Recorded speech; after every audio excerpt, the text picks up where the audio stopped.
Sehr oft in meinem Kanal angefragt und nun ist es endlich soweit. Heute kommt es zum ausführlichen Test der Moser Racing R12 Wheelbase und dem KS Lenkrad. In meinem YouTube-Kanal werde ich mich zukünftig wie gewohnt auch um Vergleichstests mit den Mitbewerbern kümmern. Legt die Füße hoch und willkommen hier in meinem YouTube-Kanal.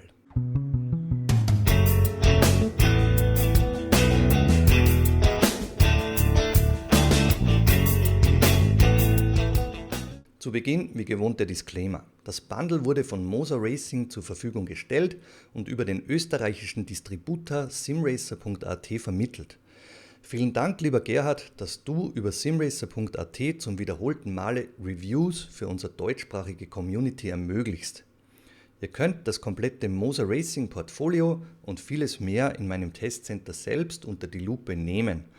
Buchen und besuchen heißt die Devise, alle Infos und das Kontaktformular findet ihr auf meiner Homepage, Link unterhalb dieses Videos. Es gibt für dieses Review keine Vorgaben, Auflagen oder Verpflichtungen und ich bin kein Teilnehmer eines Affiliate-Programms der Anbieter. Doch nun kann es losgehen. Beginnen wir mit einem Überblick. Vor 1,5 Jahren etwa hat Moser Racing mit dem damals ersten Produkt meinen Kanal betreten.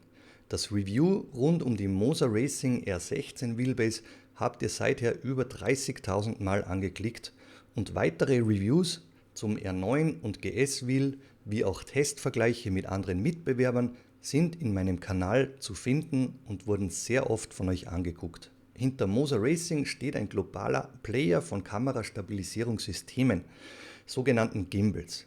Mit Moser Racing wurde ein Simracing-Portfolio etabliert, welches in den letzten Jahren sehr breit aufgestellt wurde. Kapitel Nummer 1: Preis und Bezug. Im simracer.at Webshop könnt ihr die komplette Moser Racing Peripherie und vieles mehr beziehen. Die Moser Racing R12 Direct Drive Wheelbase ist Stand September 2023 um 649 € inklusive Steuer gelistet. Das Moser Racing KS GT Lenkrad 30 cm, so heißt dieses Ding, ist um 309 € inklusive Steuer gelistet. Versendet wird von simracer.at EU-weit, die Abholung im hauseigenen Store ist ebenso möglich. In Sachen weiterer Peripherie blickt euch bitte auf der Homepage um. Diese ist mittlerweile so stark gewachsen, dass ich dies hier aus zeitlichen Gründen nicht aufzählen möchte. Kapitel Nummer 2: Der Lieferumfang. Im Lieferumfang enthalten ist die R12 12 Nm Wheelbase, ein Stromkabel, ein 216 Watt Netzteil, das USB-Kabel und 4 Inbusschrauben für die Befestigung an einem Rig und ein dazu passender Inbusschlüssel. Die Ware kommt sehr sauber verpackt in einer Retail-Verpackung samt Überkarton zu euch ins Haus geliefert.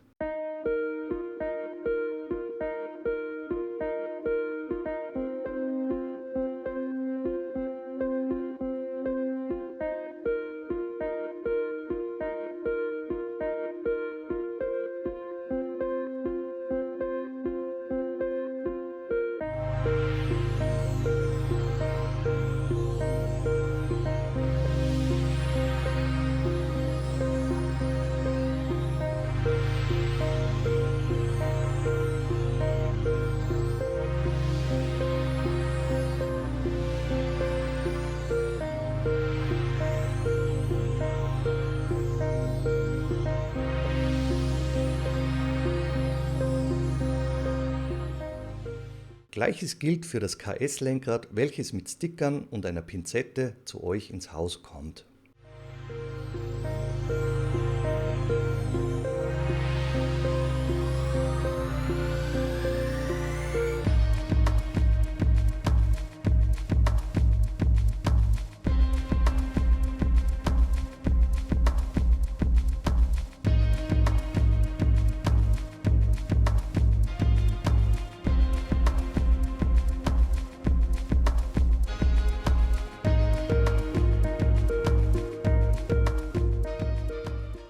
Kapitel Nummer 3: Die Montage.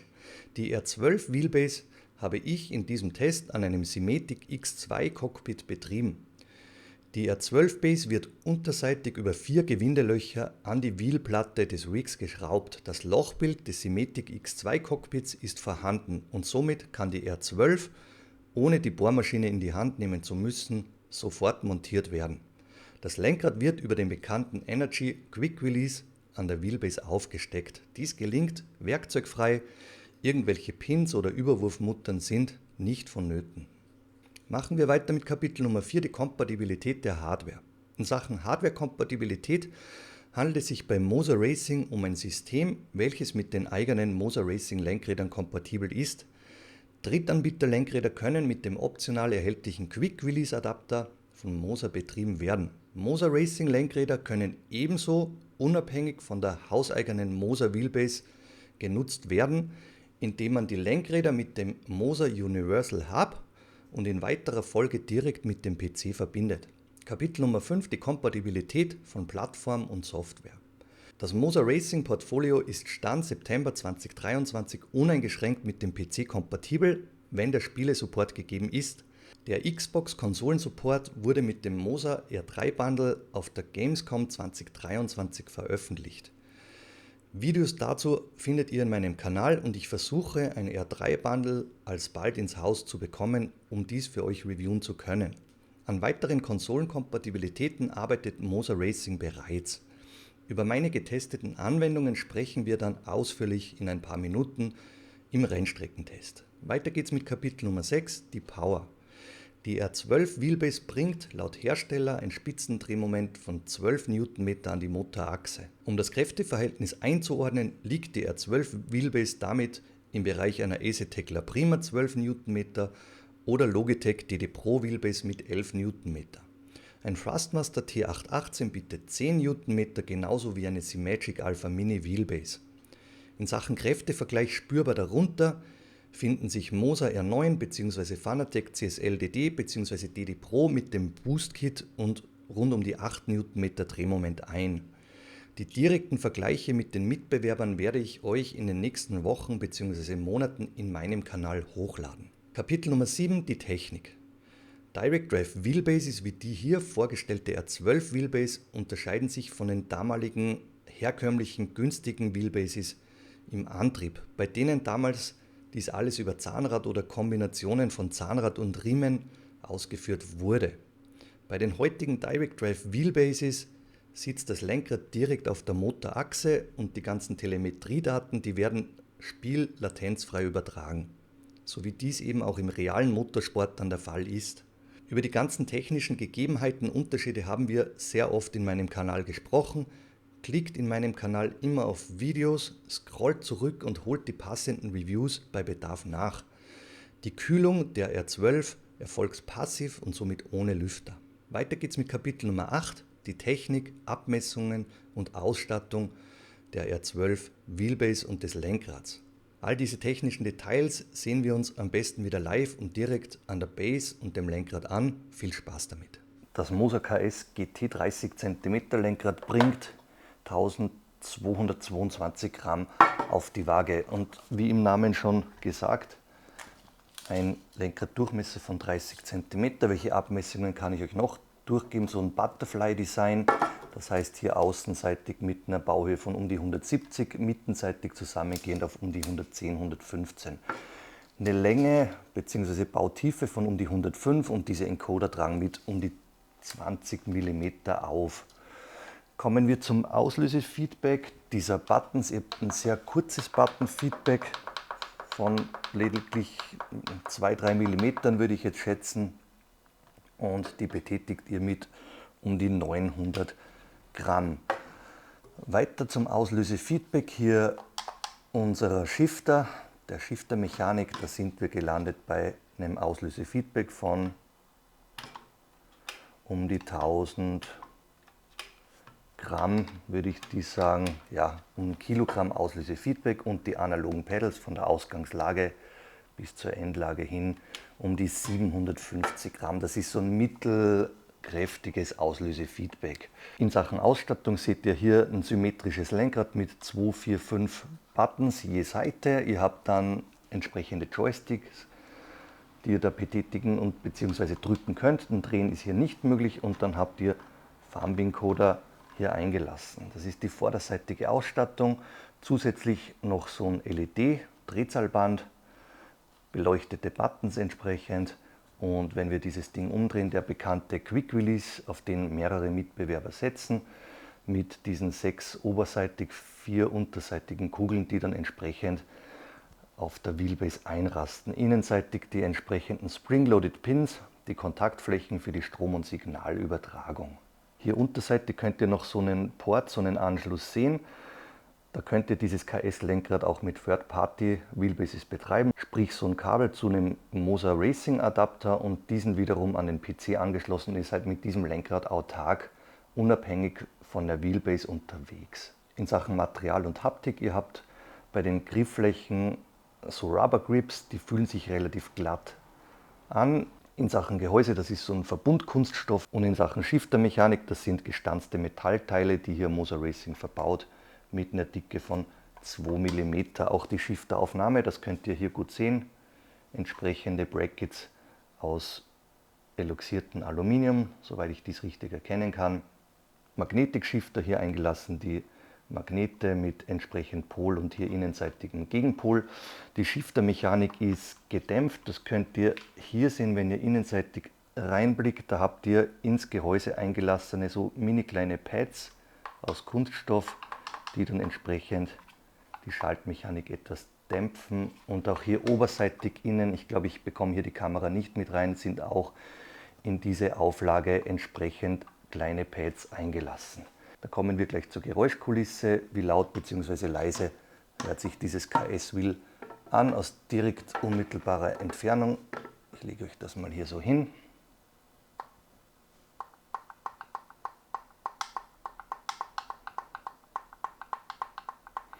Da seid ihr bei um die 67, 68 Dezibel, sehr ruhig. Wenn ihr den Shifter entsprechend schnalzen lässt, dann kommt ihr über 70 Dezibel. Das kommt dann auf eure Anwendungsweise darauf an, von sehr wohnzimmertauglich, sehr ruhig bis eher mittelmäßig laut. Die Moser Racing R12 Wheelbase, die bringt ein Gewicht von 5110 Gramm auf die Waage. Gehen wir die weiteren Abmessungen durch. Ihr habt ein sehr kompaktes Gehäusedesign mit einer Gehäuselänge von 135 mm, der Quick Release 90 mm aus dem Gehäuse nach vorne herausstehen. Ihr habt dann so eine rechteckige Bauweise von 160 x 125 mm des Gehäuses. In Sachen Materialauswahl, ihr habt eine Vollmetallbauweise des Gehäuses, der Frontabdeckung, Vollmetall in Sachen Quick Release, und rückseitig seht ihr hier aus Kunststoff so eine Blende, wo dann die entsprechenden Anschlüsse bzw. Buttons verbaut wurden. Sehen wir uns gleich die Ausstattung dieser Wheelbase an. Power Button On-Off. Ihr habt einen Stromanschluss für das Netzteil. Ein Netzteil mit 216 Watt ist beigepackt. Dann einen entsprechenden USB-Anschluss, Anschluss für Pedale, ein Dashboard, Shifter, Handbrake und ein Notaus. Oberseite könnt ihr hier dann erkennen, diese kleinen eingelassenen Gewinde, um ein Dashboard montieren zu können von Moser Racing. Und hier unterseitig habt ihr Bohrungen mit Gewindelöchern, um diese Wheelbase direkt mit eurem Rig verschrauben zu können. Weiter geht's mit Kapitel Nummer 10, Material, Haptik und die Verarbeitung. Das Gehäuse der Wheelbase und der komplette Quick Release besteht aus Metall und wird rückseitig mit einer Kunststoff-Gehäuseabdeckung abgeschlossen. Haptisch fühlt sich alles sehr sauber und sehr massiv an. Der Quick Release der Wheelbase ist, wie bereits erwähnt, aus Metall ausgeführt und fühlt sich ebenso massiv und für so eine kompakte Wheelbase sehr wuchtig an. Die Stecker rasten ordentlich in den Buchsen ein. Die R12 Wheelbase fühlt sich kompakt an, wenn man diese in Händen hält. Beim Lenkrad kommt ein Materialmix bestehend aus Kunststoff und bei der Shiftermechanik Metall zum Einsatz. Die Grips sind mit Kunststoff überzogen und fühlen sich griffig an. Weiter geht's mit Kapitel Nummer 11, die Akustik. Es dringen keine störenden metallischen Geräusche oder ein Klackern aus der Wheelbase nach außen. Und damit ist die Wheelbase absolut wohnzimmertauglich, auch wenn jemand neben dir in Ruhe Fernseh gucken will. Gleiches gilt für den Quick Release, welcher durch die Massivität und Spielfreiheit keinerlei Geräusche von sich gibt. Die Schaltmechanik ist eher zurückhaltend, was die Geräuschkulisse angeht, und damit ebenso in hellhörigen Wohnungen kein Problem. Vom Gehäuse des Lenkrads sind feine Resonanzen vernehmbar, wenn man mit rauen Effekten und höheren Kräften unterwegs ist. Diese sind aber nicht störend. Kapitel Nummer 12, ein subjektives, die Optik. Die in schwarz gehaltene Wheelbase mit dem Schriftzug wirkt mit dem Rippendesign sehr dezent und gleichzeitig sportlich. Der Quick Release ist sehr elegant in das Wheelbase-Design integriert. Die Bauweise ist für die gebotene Power sehr kompakt. Auf LEDs wird bei der R12 gänzlich verzichtet. Das Netzteil hingegen bietet einen hell beleuchteten Moser-Schriftzug. Beim Lenkrad gibt es LEDs in Form des Drehzahlbandes und hintergrundbeleuchtete Buttons. Der Formfaktor im Schmetterlingsdesign ist passend zur GT-Klasse gewählt. Kapitel Nummer 13, die Software. Lasst uns dieses Kapitel wieder live durchgehen. In diesem Review bin ich unterwegs mit der Moser Pithouse 1.2.2.16 Software. Gucken wir uns die wichtigsten Details nochmal an, aber hier verweise ich auf das damalige Moser R16 bzw. R9 Review. Da habe ich die Software nochmal sehr genau erklärt. Guckt bei Bedarf dort nochmal rein, klickt auf Videos und scrollt etwas zurück. Ihr habt jetzt hier im Home-Menü euer KS Steering Wheel angezeigt, hier mit dem entsprechenden Drehwinkel. Könnt diesen dann entsprechend noch anpassen mit Schnellauswahl oder hier manuell hochziehen. Force Feedback Intensity, da rate ich immer, die vollen 12 Newtonmeter freizugeben. Alles andere macht ihr dann entsprechend im Spiel. Bei eurer Wheelbase in den Basic Settings, da habt ihr so voreingestellte Profile, ein Maximum Steering Angle, Road Sensitivity, das heißt, wie stark, wie viele Effekte ihr von der Straße rausspüren wollt, die habe ich auf 10 hochgedreht, das ist auch Out of Box Default so. Game Forces, alles zulassen, 100%, Maximum Wheel Speed, die Beschleunigung, die Slew Rate, das hier auf 40% voreingestellt, damit war ich relativ zufrieden. Wheel Spring Strength, diese Zurückstellung zur Mittelachse auf 0 rausgenommen und den Damp habe ich runtergezogen auf 8%. Ihr könnt dann noch hier in den Advanced Settings hier noch einige Dinge verstellen, auf die ich damals sehr ausführlich eingegangen bin. Auch Speed Dampening, damit ihr dieses Oszillieren bei Highspeed auf einer Geraden vermeidet. Aber auch das ist hier out of box so eingestellt, dass ihr keine Probleme habt. Den Force Feedback Equalizer, auch das kennt ihr, die diversen Frequenzen, tiefe Frequenzen von 10 Hertz bis 100 Hertz, die könnt ihr manuell anpassen und dann entsprechend euer Force Feedback etwas tunen. Ihr habt Force Feedback Curves, auch hier ist eine Möglichkeit, dies entsprechend anzupassen. Nächster Button, unser KS Steering Wheel. Hier könnt ihr die Button Number noch anzeigen, wenn ihr die entsprechend pusht. Und die werden dann zum Beispiel dieser Button mit der Nummer 34 in eurer Software so angezeigt. Ihr habt Dual Clutch Pedals Mode, auch hier diese Einstellungen damals genauestens erklärt. RPM-Indikator für euch jetzt nochmal kurz erklärt. Hier entsprechend die Drehzahlbereiche. Was bedeutet dies? Das sind die Schwellwerte, wo diese 10 LEDs dann entsprechend ansprechen. Hier ab 75% der Maximum, hier ab 75% der maximalen Drehzahl bis hoch ab 94, wo das letzte LED zu blinken beginnt. Apropos LEDs, ihr könnt hier die Brightness verstellen, hier entsprechend runterdimmen, diese komplett ausschalten oder auf Maximum hochziehen. Und wenn ihr Settings anpasst, könnt ihr diese speichern und könnt ihr in der Ordnerstruktur dann entsprechend benennen und ablegen. Farben ändern, auch das in meinen Augen selbst erklärend. Wichtig für euch, wie könnt ihr die Buttonfarbe noch ändern? Diese beiden Joysticks nach innen gedrückt halten, kurze Zeit, dann beginnt hier dieses Band gelb zu blinken und jetzt habt ihr so einen Cycle. Wenn ihr so einen Button drückt, könnt ihr in entsprechenden Farben durchwechseln und euch dies entsprechend eurer Präferenzen anpassen. Seid ihr zufrieden mit eurer Einstellung, dann wieder gedrückt halten, gelb, und dieses Setup der Farben ist entsprechend gespeichert.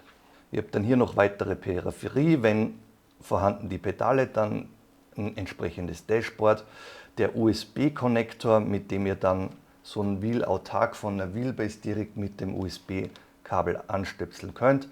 Einen Shifter, eine Handbrake hat Moser bereits am Start. Hier versuche ich Testmuster zu organisieren. Und hier habt ihr Firmware-Update, sehr einfach, sehr simpel gelöst. R12 Base, KS Steering Wheel, One Click to Upgrade All.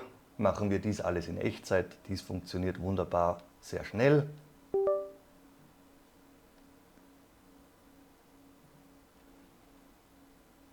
Ihr seht an dieser Stelle jetzt das Firmware-Update der Wheelbase läuft, hier mit Upgrading. Zuerst die Wheelbase und dann folgt das entsprechende Lenkrad. Und das war's auch schon. Ihr seht, in ungefähr einer Minute ist alles abgedatet mit One-Click. Ich empfehle dies dringend, bevor ihr die ersten Testrunden dreht. Auch ich mache dies immer so. Und jetzt bin ich ready to go, um mit euch auf die Strecke zu gehen. Nächstes Kapitel: Drittanbieter Lenkräder. Der Moser Racing Quick Release bietet den genormten 70 mm 6-Loch-Kreis und damit kann ein Drittanbieter Lenkrad mit jeder Moser Wheelbase verbunden werden. In diesem Fall ist die Signalübertragung dann über das Drittanbieter Lenkrad bereitzustellen. Entweder gelingt dies über ein USB-Kabel oder die Bluetooth-Verbindung direkt zum PC. Machen wir weiter mit unserem Hauptkapitel, der Rennstreckentest. Hier springen wir wieder live ins Rig. Viel Spaß damit. Im heutigen Rennstreckentest sind wir unterwegs in einem Simetic X2 Cockpit. Die Motion, diese Bewegung, die kommt von Simrig SR2. Wir haben einen 32:9 Samsung Monitor 144 Hertz verbaut. Dann, was gibt es noch zu sagen? Ja, klarerweise die Moser R12 Wheelbase für diesen Test und das Moser KS Lenkrad, Pedale Fanatec Elite V2 und ich sitze hier in einem OMP-Sitz. Was ist mir auf den ersten Testmetern eingefallen? Und auf den ersten Testmetern, da habe ich zurückgedacht an mein damaliges Review, das allererste, eins überhaupt der ersten Moser Racing Reviews im Netz.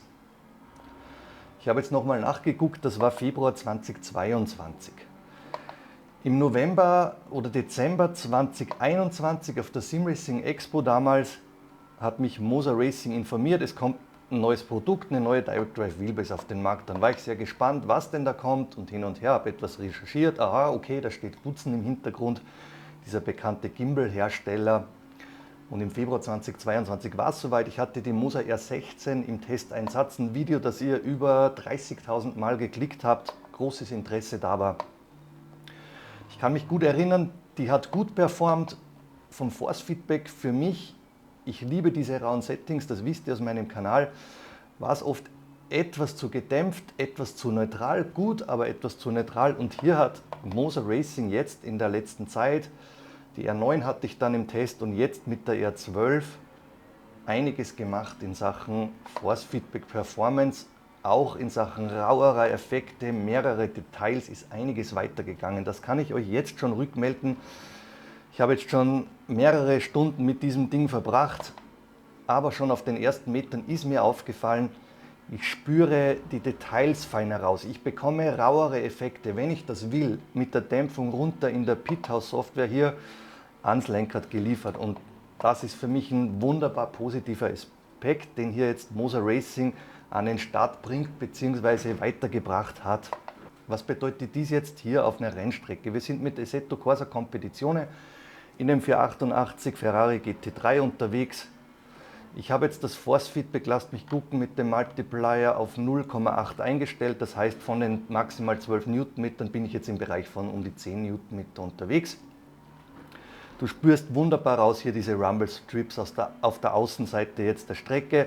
Hier, wenn ich überfahre auf diese grünen, die fühlen sich wieder anders an. Dann habe ich den Übergang zur Strecke, diesen feinen Streifen, diesen weißen Streifen hier in die Wiese. All dies kommt wunderbar transparent am Lenkrad an.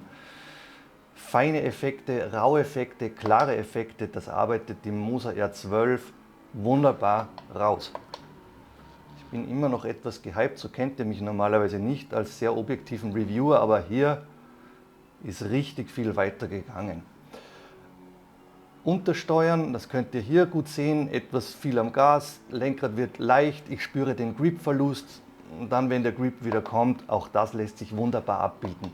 Drehen wir mal die Traction Control komplett runter auf 0, rausbeschleunigen aus der Kurve und ihr seht schon übersteuern, auch das lässt sich wunderbar abfangen. Und ihr könnt hier wunderbar erkennen, sehr reaktionsschnell, das heißt eine gute Beschleunigungsrate dieser Wheelbase, um euch das instant rückzumelden, was euer Fahrzeug macht. Das auf einem sehr, sehr guten, sehr transparenten, sehr nachvollziehbaren Niveau. Gehen wir mal mit der Force Feedback Power jetzt hier rauf auf das Maximum, auf die 12 Newtonmeter, Force Feedback Multiplier 1.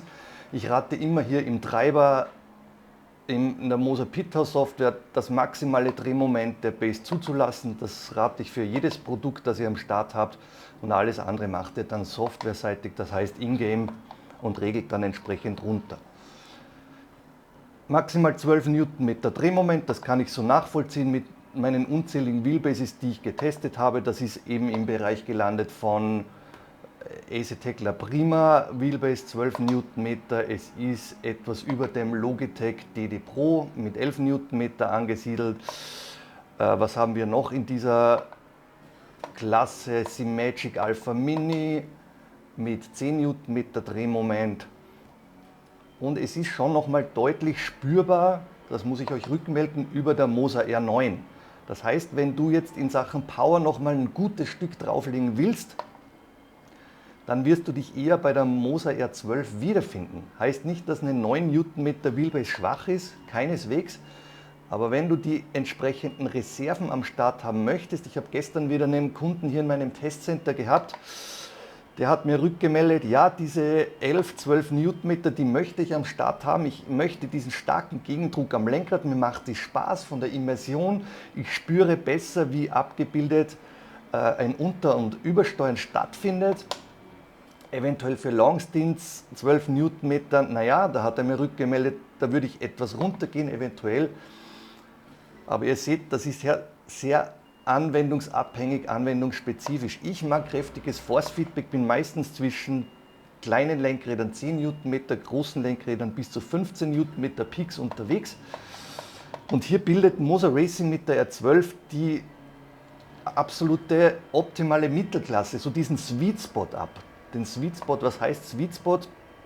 Der Sweet Spot ist dieser Punkt, wo die meisten Anwender von euch sagen werden, 12 Newtonmeter, das genügt mir, das wird mir auch langfristig genug sein, auch wenn ich jetzt hier noch ein größeres Lenkrad dran schraube. Was kann ich euch noch rückmelden jetzt in Sachen Lenkrad, in Sachen Geräuschkulisse, wenn ich hier über die Rumble Strips fahre mit kräftigem Drehmoment? Ihr hört feine Vibrationen über das Gehäuse des Lenkrads. Ihr habt ein Kunststoffverbunddesign, kein Vollmetallbauweise. Das müssen wir klarerweise einordnen. Wir sprechen hier von einem Lenkradmodell der Mittelklasse von um die 300 € Preisbereich. Vom Quick Release, da hört ihr absolut nichts. Absolute Stille, perfekte mechanische Verbindung zwischen Lenkrad und der Wheelbase. Mit diesen 10 Kugeln, die da einrasten, ein Design, das sich über Jahre bewährt hat und auch bei sehr vielen Mitbewerbern mittlerweile am Start ist. Ein paar Worte noch über das KS-Lenkrad, so ein Butterfly, so ein GT-Design, 30 cm. Auch hier sprechen wir von der goldenen Mitte. Größer als so ein mini kleines Formula-Lenkrad, nicht zu groß, um zu träge zu sein. Wie bereits erwähnt, der Sweet Spot eines Lenkrads in meinen Augen, mit dem ihr viele Genres abbilden könnt, viele Rennklassen. Das heißt, Formula-Klassen, es ist noch genügend reaktionsschnell über den Lenkraddurchmesser, aber auch GT-Klassen lassen sich damit sehr gut abbilden. Bedenkt, so ein Lenkrad ist nicht geeignet jetzt für Drift- oder Rallye-Einsatz, wo ihr dann übergreifen müsst.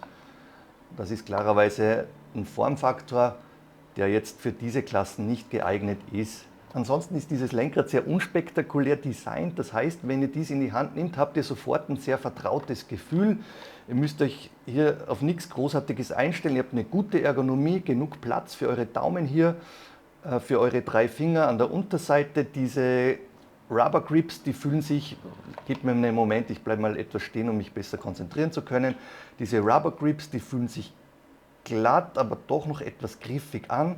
Ihr habt eine wunderbare Erreichbarkeit aller Buttons, das heißt 1, 2, 3, diese 4 Buttons ohne die Griffe vom Lenkrad lösen zu müssen. Dann habt ihr diesen Joystick sehr gut erreichbar und entsprechend diese Thumb-Encoder, die auch sehr gut erreichbar sind.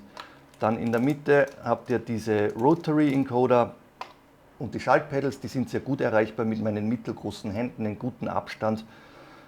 Jetzt hier von den Griffflächen eben zu den Pedals. Die analogen Pedals hier unterseitig, da könnt ihr noch entsprechend, wenn ihr keine Pedale beispielsweise nutzen wollt, ein Gas und eine Bremse drauflegen, um wie gesagt pedallos unterwegs sein zu können, oder diese Dinger für eine Launch Control nutzen oder andere analoge Achsen belegen, wie umgucken oder was auch immer.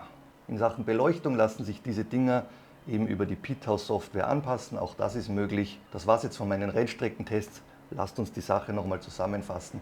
Ich melde mich in Kürze wieder bei euch.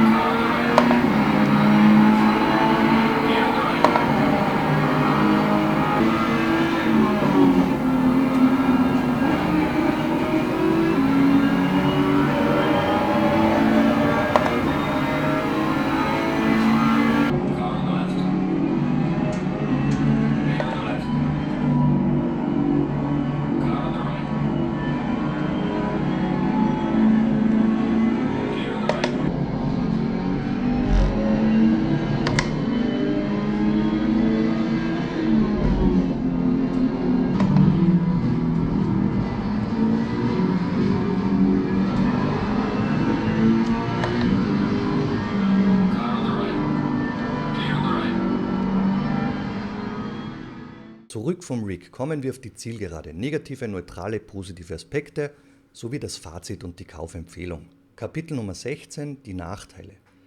Ein Nachteil ist der Stand September 2023 fehlende Konsolensupport, welcher nach Bekanntgabe des Moza R3 Xbox Supports hoffentlich bald für weitere Moza Racing Produkte Einzug halten wird. In Sachen PlayStation Support heißt es ebenso bitte warten. Zweiter Nachteil betrifft das KS-Lenkrad, welches durch die Bauweise des Gehäuses aus Verbundkunststoff Resonanzgeräusche von sich gibt. Diese sind nicht mit einem lästigen Knarzen vergleichbar, aber eben hörbar, wenn man mit kräftigen und rauen Settings unterwegs ist. Die Thumb-Encoder sind vom Einrast-Feedback ausbaufähig und somit nur als zweckmäßig zu beurteilen. Kapitel Nummer 17, neutrale Aspekte. Die Haptik beim KS-Lenkrad beurteile ich als neutral, dem Preis entsprechend.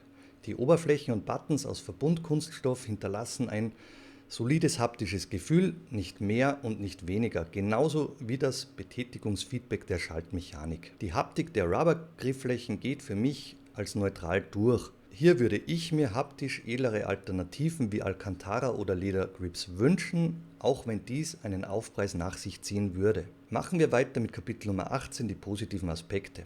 Die Verarbeitung und Materialauswahl der R12 Wheelbase sind auf einem Top-Niveau.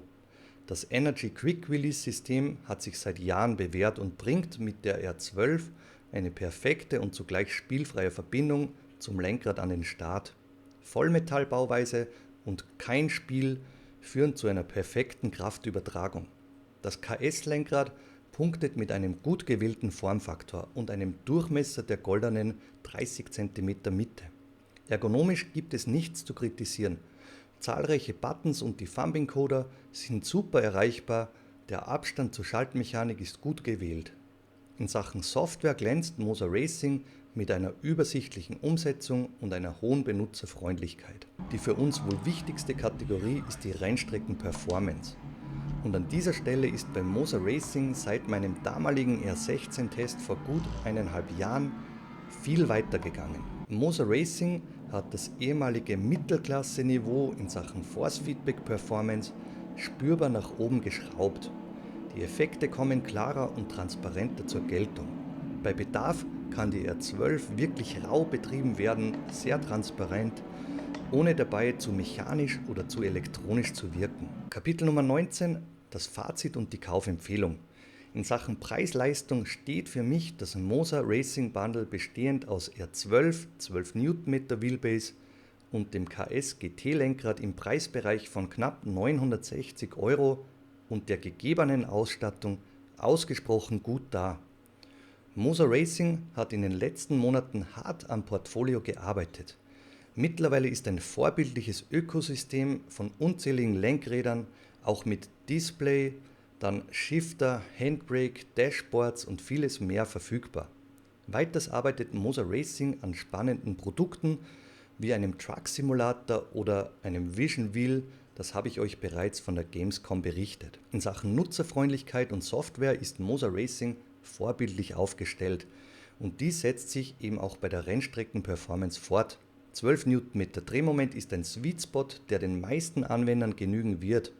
Ein vorbildliches und transparentes Force-Feedback bei einer perfekten Verbindung zwischen Lenkrad und Wheelbase sind weitere Pluspunkte.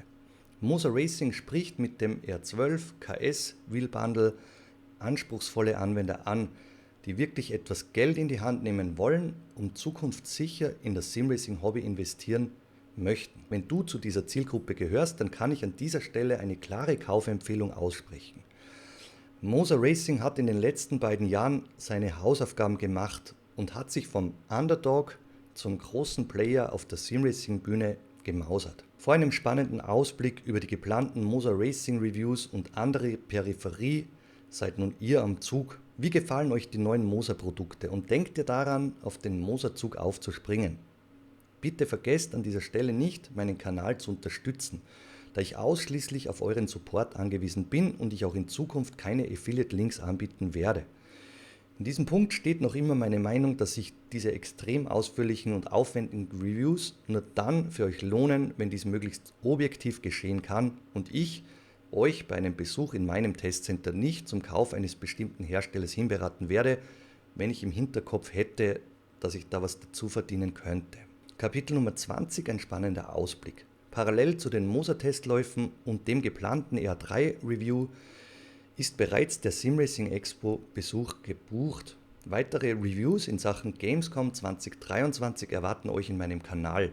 Dazu gibt es von Simracing Machines ein Conversion Kit, mit welchem ihr ein aktuelles Fanatec Lenkrad auf Wheelbases von Drittanbietern wie Acetec und Co. betreiben könnt. Ein spannendes Review eines Formula Wheel Prototypen von Simracing Machines wird es ebenso geben und von Cube Controls gibt es bald eine Neuankündigung. So viel darf ich jetzt schon verraten. Also dann, ich bedanke mich mal wieder fürs Dabeisein und den Support in meinem Kanal. Willst du Simracing einmal live erleben, testen in aller Ruhe abseits des Messestress oder von mir persönlich beraten werden, dann buche gerne einen Termin in meinem Simracing Testcenter hier in Salzburg. Viele von euch durfte ich bereits begrüßen und das Feedback von euch war top. Abo und Like freuen mich wie immer und ich freue mich auf unser nächstes Video. Liebe Grüße von eurem Ron.